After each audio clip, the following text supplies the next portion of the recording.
All right, I had a customer call me and say they needed a wax ring swap out because every time they flushed their toilet, it ended up in the first floor. I got some bad news for you. It's gonna cost you a little bit more than a wax ring swap out. Not by much though, just a couple of shekels.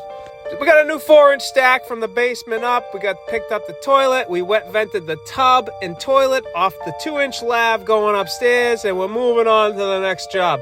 Why do you always do that? Oh, we're back at the 24 units, and I got 3 open units. Going bald right there. I don't know. What are you going to do? Just brush it off, kid. But we're going to start by, instead of redoing 1 unit at a time, since I got 3 of them, I'm just going to tackle all 3 tub drains, get them removed, so that way I can just, have an easy day, possibly on Friday, Thursday, whatever day it is, and do tub drains and new shower valves. So what you're going to see in this one is 2 units getting done. And to anybody in the internet world that thinks they can come with a tub drain tool and get this tub drain out, I will personally pay you $5,000 a tub drain if you come in with just a tool and a wrench and you spin this sucker out. I've been doing this for a couple of days and I know it's impossible. So you got to cut them out with an oscillating tool. Here we are with the last threads before it disappears into the trusses for the tub drain. And I completely agree with some people. I should be using a mission coupling on this, but then that would have to require me opening up the ceiling below in some of these units, and I'm just going to wing it with the male adapter because it should work. It should be fine. You just can't over-tighten it, so use a lot of dope, a lot of tape.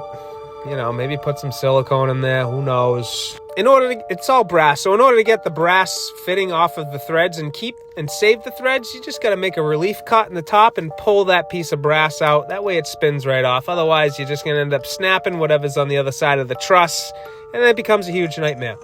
I always just prefab the tub drains in. I never silicone them until I'm completely tied in. Silicone is the last thing that I do.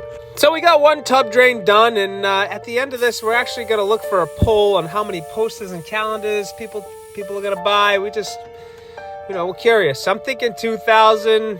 Superstar, she's conservative. She's saying 500. How does that end up on the ceiling like that? My God, what is that?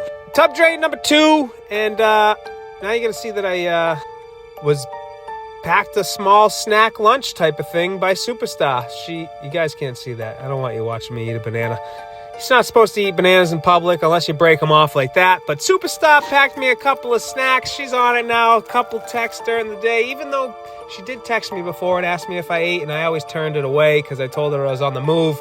Now she stuffed shit in my pocket like a fucking squirrel, and I'm eating it on the job. It only takes 5 minutes. I feel a lot better. I probably wouldn't have been able to get through this fucking tub drain without that banana and a bag of nuts, just like your sister, kid. Second tub drain's almost done, but there we are. We're back to that. Make a couple incisions with the oscillating tool. That thing's money. Cuts through anything. Yank it out and... No, don't yank it out. Keep it in, all right? Keep it zipping in.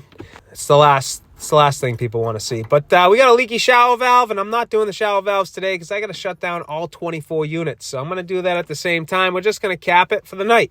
And we're going to come back tomorrow with 3 new Simmons valves. But I did get a water heater call, and it's later in the day. So we're going to get this water heater out. I don't have a dolly on me, and I'm missing a piece of smoke pipe. So Mrs. Monster's going to pop out with a pickup truck. She's going to have the dolly on her. She actually hand-picked the right size smoke pipe from behind the shed. Doesn't get any better than that. She knows what she's doing. All my calls are within 15 or 20 minutes of my house, so it's not really a big deal if she's going to come out. It actually, she keeps me company at the same time. So look at this gem. Oh, man, slow her down, baby. But there it is. The water heater's in the back of the truck. We're packed up. And how many do you think she's going to sell? Look at her. She's like, I don't know, a couple. We're going to take a poll in the comment section. How many posters and calendars are going to sell? We're going to see what all the comment people say. What do you think? How many? I'm hoping for at least 500. She's nervous. What do we say?